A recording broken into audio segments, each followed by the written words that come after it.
Good morning, it's a glorious Saturday morning, the sun is out. It is a bit nippy, but thankfully those heated grips are keeping my hands nice and warm. And it's the back end of January, so it is naturally cold this time of the year, but it's nice to have a day with the sun out where you can get out on your bike. I was watching a couple of weeks ago Prime Minister's Questions, and Keir was talking to Keir Starmer about the grooming gang scandal. The new year has started with a focus on the decades-long scandal. Across the country, thousands of girls were tortured and sexually abused at the hands of men who treated them as things to be used and disposed of, destroying many lives forever. The Prime Minister has mentioned previous inquiries. He is right, there has been an inquiry into child sexual abuse, but it wasn't about. In its 468 pages, it mentioned Rotherham just once. Is the Prime Minister confident that we know the full extent of rape gang activity? Keir Starmer effectively was saying that basically he initiated the first prosecutions in Rochdale, and that basically he's got nothing to feel sorry for, and the Tories should do. And to a point, I agree with him, the Tories didn't do enough in relation to the grooming gang scandal. Today.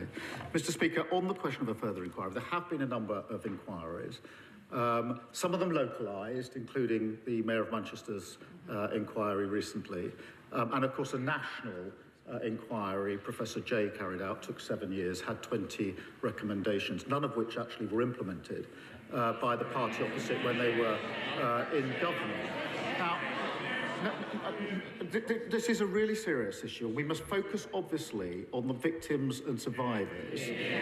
There's no fixed view on the victims and survivors about a further national inquiry. There are mixed views, but there is a view, and I share this view, that what is needed now is action on what we already know. We already know, myself from personal knowledge when I was Chief Prosecutor, that warped ideas, myths and stereotypes about victims are at the heart of this. We've known that for a decade. Yeah. The Jay report called for mandatory reporting. I called for it 11 years ago. Yeah. What we need now is action. What can't be tolerated is the idea that this afternoon, members opposite will vote down a bill which protects children, include Mr. Speaker, Mr. Speaker, let me just. One of the provisions in the bill is to protect children vulnerable today who are out of school, to prevent abusers ever taking those children out of school. I implore members opposite to defy the misleading leadership of the Leader of the Opposition and vote for a really important bill. And, you know, it's a disgrace for both Labour and the Tories. But anyway, so Keir Starmer is here being asked questions by Keir. Keir Starmer saying, look, this is what the situation is. I started the prosecutions, I wanted it right, and it went back and forth as it does. You know, the farce of PMQs is ridiculous. You know, all the cheering and shouting and heckling, but what I think is even more of a farce is the PMQs itself, because they don't answer the questions, they only give political statements, and that's all they do. But anyway, it went on for a while. Mr. Speaker, I'm shocked that the Prime Minister would say that actions were not taken. He knows full well that we accepted 18. He knows full well that we accepted 18 of the 20 recommendations in the Jay inquiry and went further, launching a gangs task force that found 550 more perpetrators. That shows that there is still work to be done. In Rotherham alone, there have been over 1,400 victims. Across Oldham, Bradford, Bristol, Rochdale, and dozens more towns, there have been thousands more victims. But no one has joined the dots. No one has the total picture. And it is almost certainly still going on. So why won't he listen to victims and launch a national inquiry which would have the power to summon witnesses and make them give evidence under oath? Mr. Speaker, she says they accepted the recommendations. They didn't act on them. Exactly. One of the central recommendations was mandatory reporting, and it still hasn't been enacted. I called for this 11 years ago. They've been tweeting and talking. It's only in recent days she's jumped on the bandwagon. The reason why a national inquiry is important is because this issue is systemic. It has been involving local and national officials, the police, prosecutors, and politicians. He talks about some of the local inquiries, but these interlinked issues cannot be covered by local inquiries alone. In fact, the leaders of the Manchester inquiry resigned because they couldn't get evidence, they couldn't summon witnesses, and not a single person in a position of authority has been held to account. The Prime Minister called for 9 inquiries in the last Parliament. Does he not see that by resisting this one, people will start to worry about a cover-up? Mr. Speaker, this is an important issue, and we have to focus on the victims and survivors, and it isn't helpful. This sort of lies and misinformation and slinging of mud doesn't help them one bit. Doesn't help one bit. Those that I've spoken to are worried about the delay of a further inquiry. The last inquiry took 7 years. That would take us to 2031. It's not sensible to suggest that this can be done in a hurry, on the cheap, and comprehensively. Therefore, Mr. Speaker, that would take us to, let's say, 2030, 2031. The victims that I've spoken to want action today. I agree with them on that. Mr. Speaker, it is very possible to have shorter inquiries, especially if they are covering areas that have not been looked at yet. We don't need to repeat the work that has already been done. Let's look at new areas. Former Labour MP Anne Pryor said that there were councillors and MPs all over the country who knew what was going on but were terrified of being labelled racist. A national inquiry would ask if there was a racial or cultural motivation to some of these crimes where white girls were seen, as Jack Straw said, as easy meat. The member for Rotherham was sacked from Labour's front bench for speaking out about. Does the Prime Minister now recognise that sacking people for telling the truth creates a chilling effect that means victims aren't listened to? Well, I'm very happy to call out anybody who hasn't acted properly in these cases. I've done it many, many times before, and it doesn't matter to me which political party they're in. I'll call them out and I will condemn them. Mr. Speaker, when I was Chief Prosecutor, I took measures to confront this head-on. The first of the mass prosecutions for an Asian gang was in Rochdale. My team came to see me. It put a number of Asian men in the dock. They wanted the green light for the first of these cases to take place. I gave that green light, but on one condition, because it came to my attention that one of the men that was going into the dock had previously been arrested but not charged. And I said, you can bring the first of these mass prosecutions, but only if you look back at the file where we weren't charged and tell me what went wrong with a report so that I can start to put it right. And that's what started the reforms I brought about. So that's the approach I took in practice, whilst others were tweeting and talking. Mr. Speaker, we need to focus on what this is really about. This is not about the Prime Minister's work in the CPS. And I would say very respectfully to the Prime Minister, it's not about you, it is about the victims. Be a leader, not a lawyer. We know that people were scared to tell the truth because they thought they would be called racist. The Labour Party has adopted the APPG definition of Islamophobia. That same APPG report said talking about sex groomers was an example of Islamophobia. This is exactly why people are scared to tell the truth. And the lack of clarity The lack of clarity means that innocent British Muslims are smeared by association. That is not fair, and only a national inquiry can solve this. So will the Prime Minister look again at the Labour Party's adoption of the definition of Islamophobia, its chilling effect, and rule out introducing it in government? Mr. Speaker, I will call out any aspect that has prevented anybody coming forward or any case going forward when it comes to violence against women and girls, child abuse or child sexual exploitation, as I have been doing now for the best part of 15 years. Mr. Speaker, the Prime Minister has effectively told us that he's not able to do two things at the same time.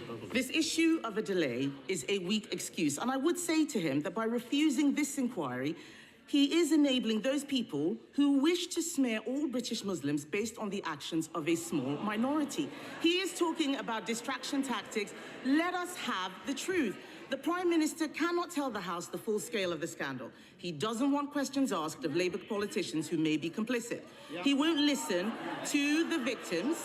He won't listen to the victims who are calling for a national inquiry. He is making this all about a bill this afternoon. Later today, he will tell Labour MPs, including in Telford, Rochdale, Bristol, Derby, Aylesbury, Oldham, Bradford, Peterborough, Coventry, Middlesbrough, Newcastle, Ramsgate, to tell all of these people to vote against a national inquiry into the gangs which have systematically children in their constituencies. This is one of the worst scandals in British history, Mr. Speaker.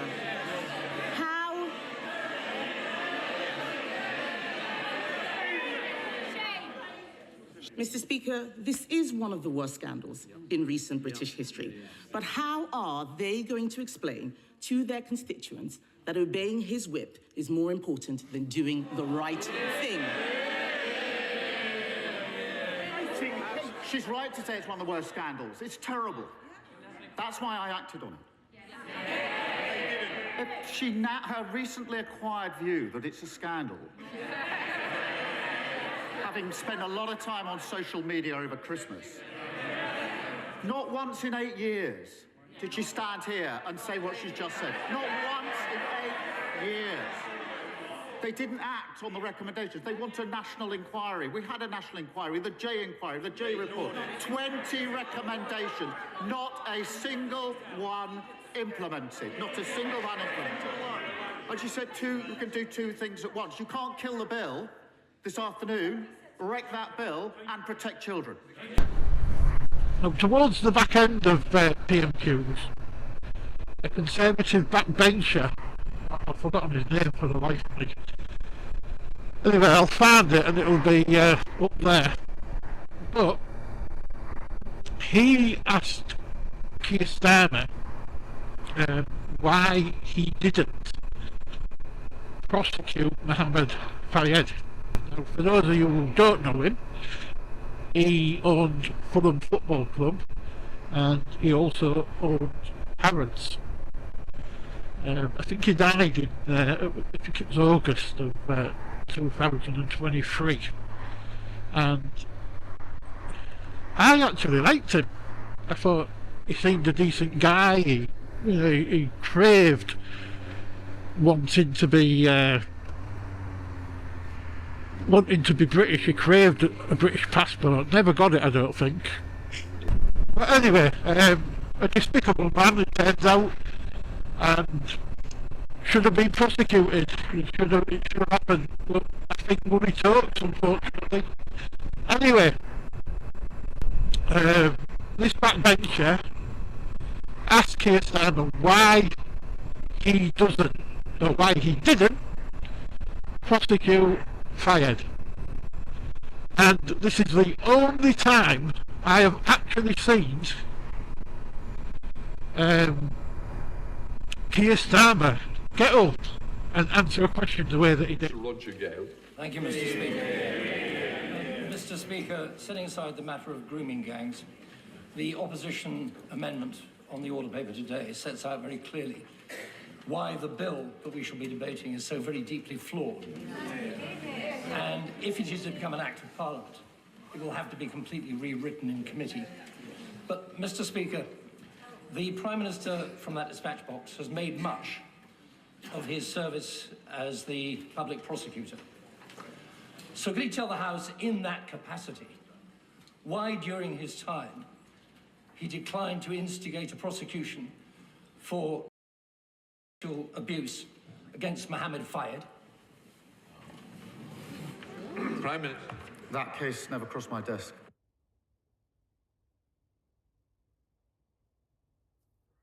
His response, "It didn't cross my desk," was very short, very blunt.